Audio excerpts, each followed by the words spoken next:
First की मोहनदास करमचंद गांधी इनका पूरा नाम था। इनके पिताजी का नाम करमचंद गांधी, ये तो आपको पता ही है। 1869 में इनका जन्म हुआ, 1948 में ये मार दिए गए। पूरे राष्ट्र भर में यानी पूरे भारत भर में ये राष्ट्रपिता के नाम से या बापू के नाम से फेमस हुए। ये एक राजनीतिक यानी राजनैतिक नेता से कहीं ज़्यादा ये एक आध्यात्मिक नेता थे।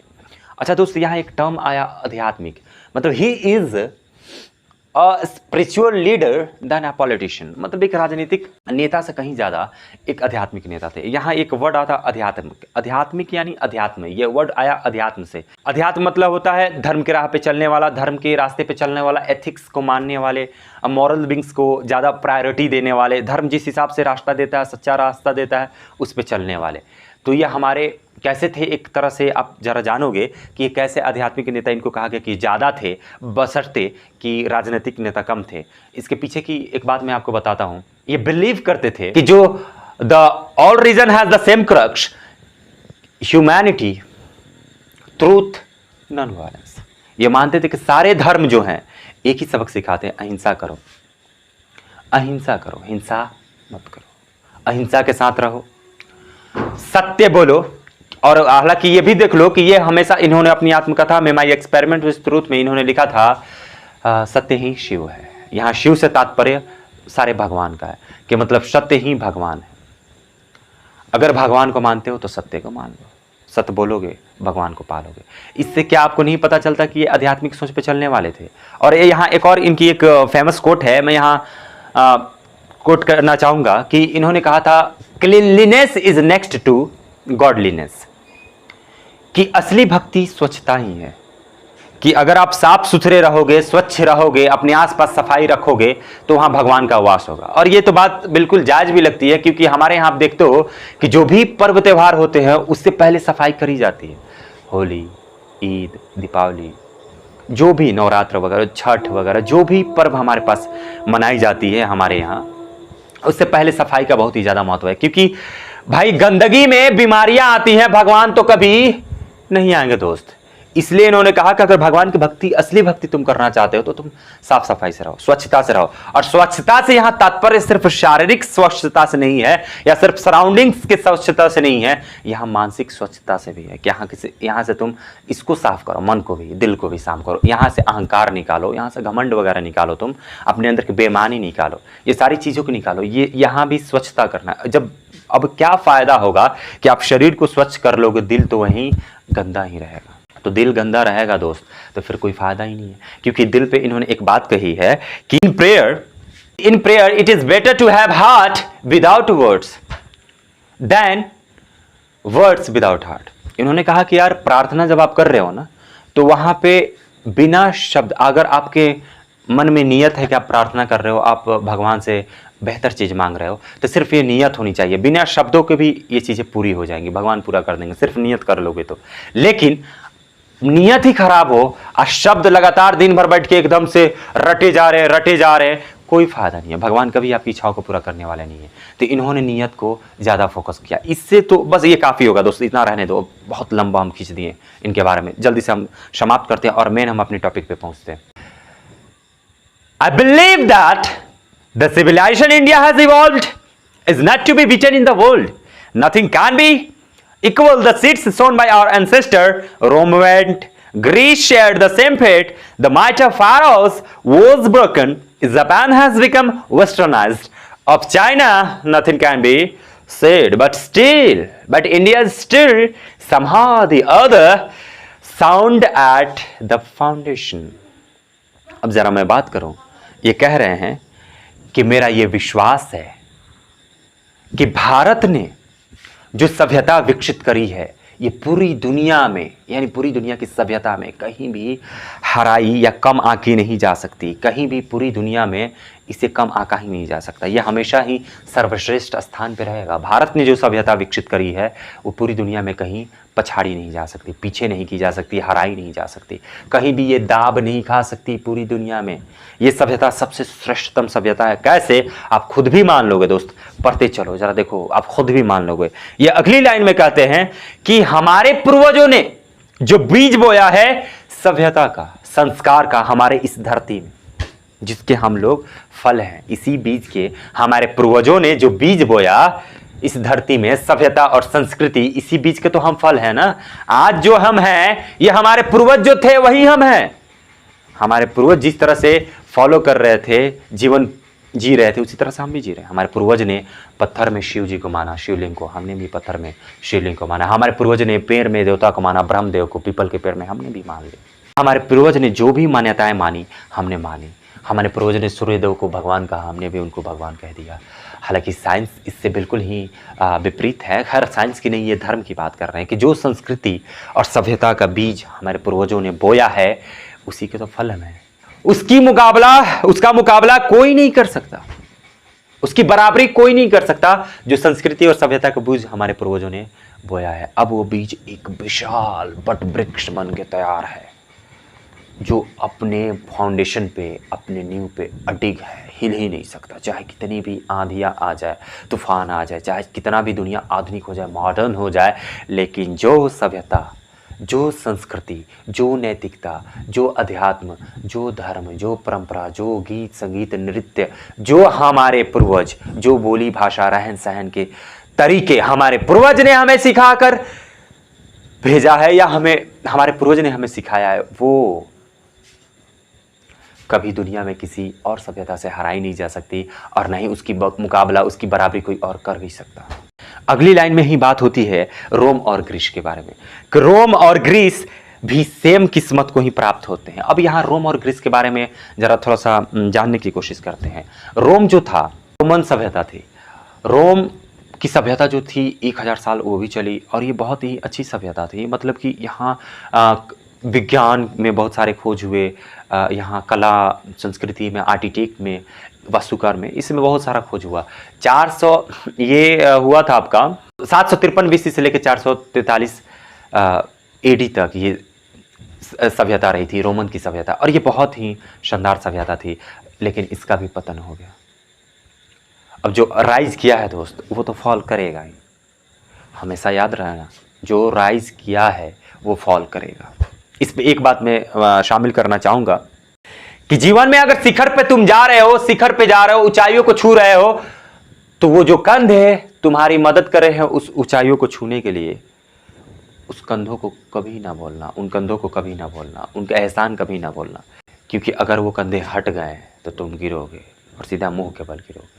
या जब तुम्हारा फॉल होगा, क्योंकि जो राइज किया है वो फॉल करेगा, तो जब तुम्हारा फॉल होगा तो तुम्हें वही कंधे सहारे देकर नीचे उतारेंगे, वरना सीधा मुंह के बल गिरोगे। सूरज पर डे राइज करता है, पर डे फॉल करता है, पर डे सेट हो जाता है। तो अभी ये चीज़ें याद रखना।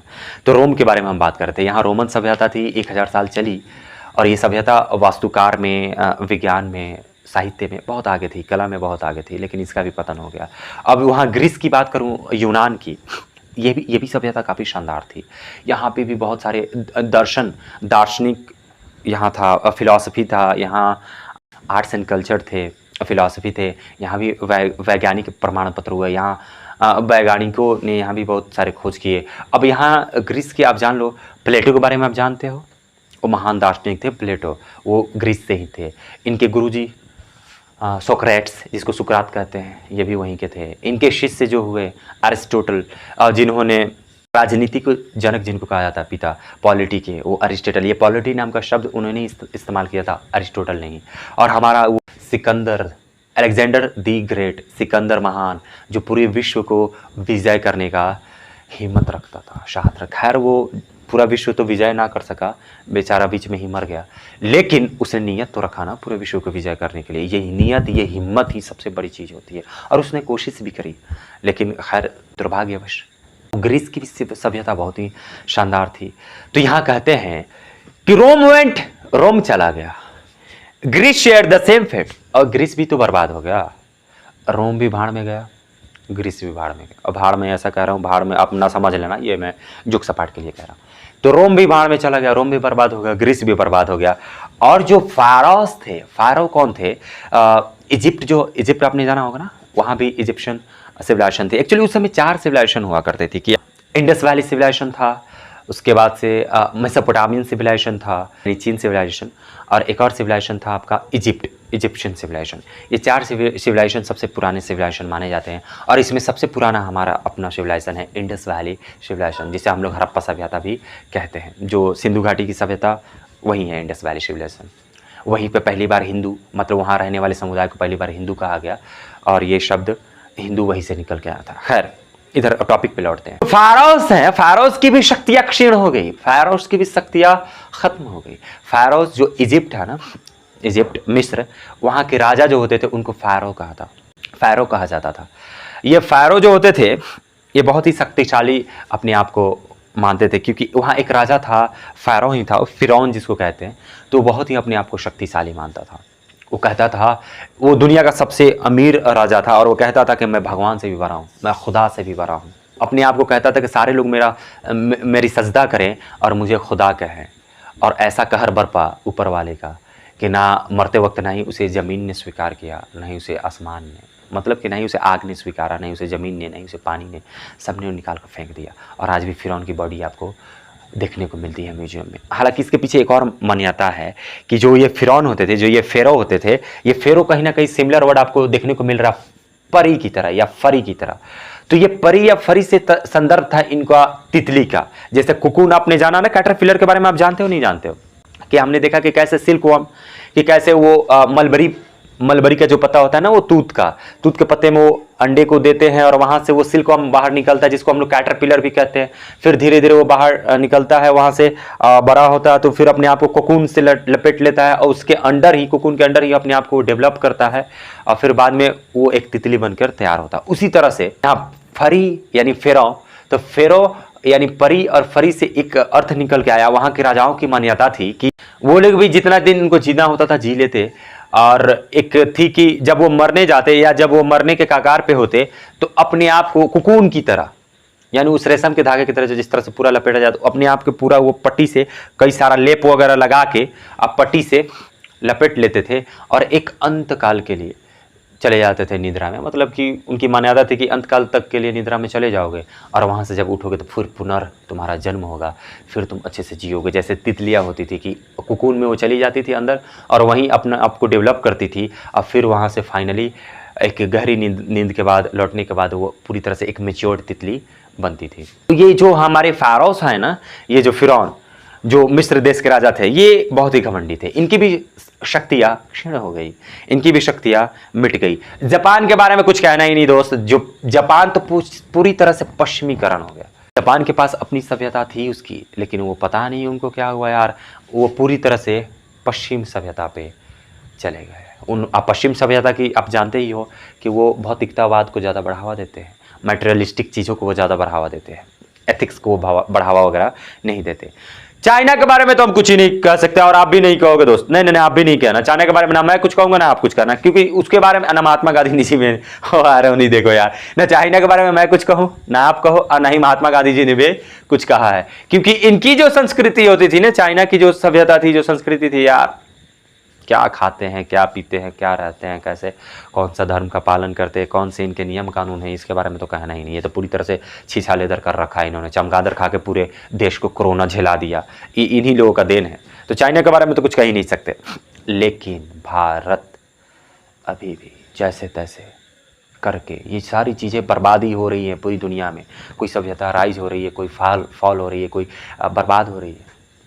लेकिन भारत जैसे तैसे अपनी सभ्यता के नींव को मजबूत रखा है, बरकरार है, टिका है। The people of Europe learn, इसे यूरोप हिंदी में कहते हैं और इंग्लिश में से यूरोप पढ़ेंगे। The people of Europe learn their lesson from the writings of the men of Greece और Rome which exist no longer in their former glory. और जब मैं बात कर रहा हूँ ग्रीस और रोम की सभ्यता की, तो मैंने कहा कि रोम में रोमन सभ्यता है और ग्रीस की भी सभ्यता थी। तो यहां जो यूरोप के लोग थे, इन्होंने रोम और ग्रीस इन दोनों के लिखे गए सबूत से, दस्तावेज से अपने देखकर अपने जीवन को जीना शुरू किया, अपने यहाँ के माहौल को बनाना शुरू किया। हालांकि मैं आपको बता दूं, रोम का और ग्रीस का दोनों का ही स्वामित्व रहा है यूरोप के देशों पे, वहाँ ये सभ्यताएं पहले थी। जब रोम और ग्रीस की सभ्यताएं जब एग्जिस्ट करती थी ना, तो ये यूरोप पे बहुत अच्छे से इन्होंने पकड़ बना रखी थी। और वहीं के यह परिणाम है कि रोम और ग्रीस की जो सभ्यता थी, सभ्यता के जो लिखे हुए जो सबूत वगैरह थे, तो इस सभ्यता में जो लिखे हुए सबूत थे कि किस तरह से जीवन जीना है, जो फिलॉसफी वगैरह जो भी दर्शन वगैरह थे, यूरोप के लोग उस पर चलना शुरू किया। और जिस तरह से रोम और ग्रीस भाड़ में चले गए, उसी तरह यूरोप भी भाड़ में चला गया। यूरोप भी बर्बाद हो गया। यूरोप भी अपनी पूरी पुरानी गरिमा में, पुरानी शान में अभी भी नहीं है। अगर मैं आगे देखूं, एक लाइन और देखते हैं ये पैराग्राफ खत्म करने के लिए। In trying to learn from them the European imagine that they will avoid the mistakes of Greece and Rome, such is their pitiable condition. इनको लगा यूरोप वाले को कि रोम वाले और ग्रीस वाले जो गलती किए हैं, जिसकी वजह से वो बर्बाद हो गए, हम वो गलती नहीं करेंगे, बल्कि उनकी चीजों को लेंगे और पढ़ेंगे, और जो उनसे गलती हो गई उसको ना दोहराएंगे, बल्कि सही चीजें करेंगे और हम विकास कर जाएंगे। लेकिन हुआ नहीं, इनके व्यस्त थे, पत्थर हो गए। और एक चीज कहावत है ना कि एवरीथिंग कम्स विद पैकेज, कि हर एक चीज़ के साथ अच्छा या बुरा चीज़ तो आएगा ही। अगर अच्छा चीज़ लोगे तो अच्छाई आएगी, उसके साथ साथ बुराई भी आएगी। बुरा चीज़ लोगे तो उसके साथ बुराई आएगी, तो कुछ ना कुछ उसके अच्छे इफेक्ट आएंगे ही। तो एवरीथिंग कम्स विद पैकेज। इनको लगा जैसे कि ये अच्छी चीज़ें ले लेंगे रोम और ग्रीस से और बुरी बुरी चीज़ें छोड़ देंगे, लेकिन ऐसा होना है क्या? नहीं, ना कभी हुआ है, ना कभी होगा। और ये यूरोप वाले बर्बाद हो गए, इनकी स्थिति खराब हो गई। अब दूसरा पैराग्राफ देखते हैं। आई होप कि पहले वाला जो टॉपिक है या जो भी इंट्रो वाला सेक्शन था वो आपको समझ में आया होगा। अब जरा दूसरे टॉपिक पे हम जरा ध्यान देते हैं। In the midst of all this India remains immovable and that is her glory. It is a charge against India that her people are so uncivilised, ignorant and stolid, but that is not possible to induce them to adopt any changes. भाई साहब देखो इनकी जरा क्या कहो हरकत को। इस सब के बीच इधर रोम बर्बाद हो रहा है, ग्रीस बर्बाद हो रहा है, यूरोप बर्बाद हो रहा है, चाइना को तो कह ही नहीं सकते, जापान पूरी तरफ से पश्चिमीकरण हो गया। इन सब के बीच हमारी जो भारतीय संस्कृति थी, जो सभ्यता थी, जो हमारी भारत थी, भारत माता, ये अपनी ग्लोरी पे, अपनी शान पे अडिग रही, अपनी शान पे अडिग रही। और जरा देखो उन लोगों ने, कौन लोगों ने? और सारे सभ्यताओं वालों ने, पश्चिमी सभ्यताओं वालों ने हम पे आरोप लगाया कि भारत के जो लोग होते हैं ना, वो असभ्य होते हैं, मंदबुद्धि होते हैं, जर होते हैं, भोंदू होते हैं। दोस्त, वो किसी भी नई चीज को स्वीकार नहीं करते, नए बदलाव को वो स्वीकार ही नहीं करना चाहते, बस वही घिसे पिटे चीजों को वो फॉलो करते हैं। यह हमारे ऊपर उन लोगों ने आरोप लगाया। क्या ये सही आरोप? अच्छा देखो, पता करते हैं सही है गलत है। It is a charge really against our merit. What we have tested and found true on the anvil of experience, we dare not change. Many thrust their advice upon India, and she remains steady. This is her beauty. It is the sheet anchor of our hope. उन्होंने कहा कि हम लोग नई चीज़ों को स्वीकार ही नहीं करते, हम नई चीज़ों को एक्सेप्ट ही नहीं करते, हम मंदबुद्धि हैं, हम बेवकूफ़ हैं, हम असभ्य हैं, हम जड़ बुद्धि वाले हैं। क्या ये हमारे ऊपर जो लगाया गया आरोप है ये सही है? बिल्कुल नहीं। आप भी जानते हो मन से, मैं भी जानता हूँ, गांधी जी भी जानते थे ना, ये बिल्कुल गलत ही आरोप लगाया गया। ये आरोप बिल्कुल ही हमारे खिलाफ, हमारे विपरीत लगाया गया है। हम जो भी जांचते हैं, परखते हैं, अपनी सत्य के निहाई पे उसे सही पाएंगे तब एक्सेप्ट करेंगे। ये निहाई क्या होता है? जैसे आपने देखा होगा ठठेरा ना, ठठेरा जानते हो? और ये शब्द नहीं पढ़े हो, ठा से ठठेरा। तो जो ठठेरा हम जानते हैं ना, जो हमारे लोहार वगैरह होते हैं जिसपे वो चीजों को रख के पीटते हैं, ठोकते हैं, उसी को कहते हैं निहाई। एंड तो उस पे मतलब कि सीधी सी बात समझो कि हम अपने अनुभव की कसौटी पे किसी चीज को कसते हैं, रगड़ते हैं, घसीटते हैं। जैसे हर पीला चीज सोना नहीं होता, तो हम सोना को जांचने के लिए पूरा एकदम बढ़िया से रगड़ते हैं, उसका पीलापन नहीं जाए, नहीं छूटे, तब समझते हैं हाँ ये सोना है। तो हम अपने सत्य को, हम कोई भी चीज़ों को अगर हम सच पाते हैं तो कैसे पाएंगे सच? उसको हम जांचेंगे, परखेंगे खुद से, रगड़ के, तोड़ के। अरे भाई साहब, हम मटका लेने के लिए भी 10 रुपये 50 रुपये का मटका हो तो उसको भी कई जगह से बजा के देखते हैं, बस तो रहा है ना सही से, और तब उसे हम लेते हैं। टूटा फूटा तो नहीं है। यहाँ इतनी बड़ी चीज की बात हो रही है, हम अपनी संस्कृति को छोड़े, हम अपनी धर्म को, हम अपनी परंपरा को, हम अपनी मान्यताओं को छोड़े, हम अपनी नैतिकता को छोड़े, इतना बड़ा रिस्क हम लेंगे और वो भी बिना जांचे परखे? आपको लगता है ऐसा? बिल्कुल नहीं हो सकता। और कई बार तो हम जाते जाते मटका का फोड़िए देते हैं। खैर, तो ये जो बात हो रही थी कि उन्होंने जो हम पे आरोप लगाया, ये आरोप बिल्कुल ही हमारे खिलाफ है। ये हमारे मेरिट के विपरीत ये आरोप उन लोगों ने लगा दिया। हम कोई भी चीज़ को स्वीकार करते हैं, हम बदलते हैं, हम नई चीज़ों को स्वीकार करते हैं, लेकिन कैसे? अगर वो चीज़ हमारे अनुभव के निहाई पे, हमारे अनुभव के पैरामीटर पे, जांच के पैरामीटर पे सही उतरता है, खरा सोना होता है, तब हम उसे एक्सेप्ट करेंगे। नहीं तो हमें कोई जल्दबाजी नहीं है, या हम कोई इतने उतावले नहीं है कि किसी और से हम सीखने चलें। नहीं नहीं, हमारे पास बहुत है। हमारे पूर्वजों ने, हमारे यहाँ के साधु महात्माओं ने, हमारे बुद्ध ने, हमारे विश्वामित्र ने, हमारे वशिष्ठ ने, हमारे जितने भी बड़े बड़े बुजुर्ग रह चुके हैं हमारे, उन्होंने हमें बहुत कुछ सिखाया है। हमारे मोहम्मद ने, उन्होंने बहुत कुछ सिखाया है। हम किसी से नहीं सीखेंगे। और कि हम जो अपने अनुभव की निहाई पर सत्य पाते हैं उसी को हम स्वीकार करते हैं। We dare not change, many thrust their advice upon India. वो कहते हैं कि हमें हिम्मत नहीं है बदलने की, है हमें हिम्मत है बदलने की अगर वो चीज़ सही है तो, और अगर सही नहीं है तो तुम कितनी भी हिम्मत दिखा लो, हम बदलेंगे नहीं। दोनों परिप्रेक्ष्य से जरा बात को समझो। हमें हिम्मत है, हम नई चीज़ को स्वीकार करने की हिम्मत रखते हैं, बदलने की हिम्मत है हमें, नई चीज़ों को स्वीकार करने के लिए हमारे अंदर हिम्मत है। लेकिन कब? जब वो चीज़ें सही होगी तब, खरा सोना निकलेगा तब। हर एक पीला चीज़ सोना नहीं होता, अभी मैंने कहा ना, खरा सोना निकलेगा तब हम उसे स्वीकार करेंगे। और दूसरी तरफ से अगर देखें, नहीं बदलेंगे, चाहे तुम जितना भी जोर दबाव दे दो, हम नहीं बदलेंगे। अगर वो हमारे विपरीत है, अगर वो हमारे लिए बेकार है। बहुत सारे सभ्यताओं ने, बहुत लोगों ने हम पे अपने मत थोपे, अपने विचार थोपे कि ई ले लो, हमरे जैसा करो, हमरे जैसा बन जाओ, हमरे जैसे रहो, हमरे जैसे खाओ पियो। लेकिन नहीं, बहुत लोगों ने हम पे अपना मत थोपा, भारत पे अपना मत थोपा। लेकिन भारत की शान इसी में है कि वो एकदम से स्थिर है, हिला नहीं डोला नहीं, एकदम स्थिर है, एकदम कांस्टेंट है। बहुत लोग आए, हिलाने की कोशिश किया, लेकिन जिस तरह से अंगद का पांव कोई नहीं हिला सका ना। अंगद को नहीं जानते? ओ यार, वो बाली का पुत्र था ना Angad.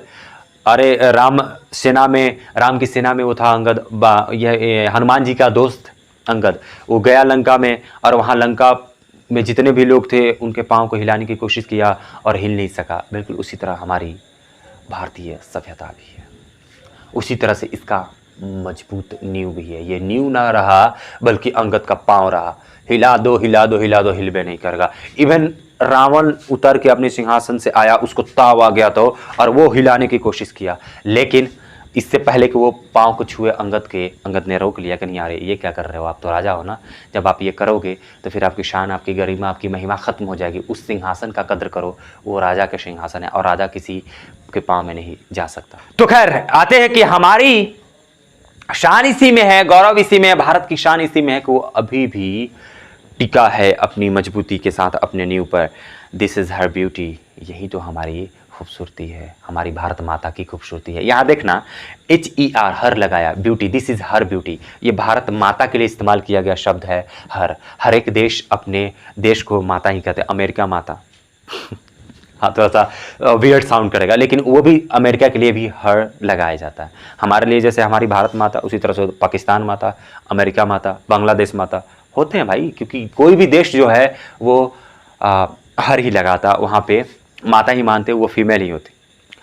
It is the sheet anchor of our hope, और यही हमारे उम्मीद का किरण है, यही हमारे मजबूत उम्मीद का आधार है कि हमारी भारत की जो सभ्यता है वो अडिग है। जरा तीसरे पैराग्राफ पे आते हैं। आई होप कि दूसरा वाला समझ में आया होगा।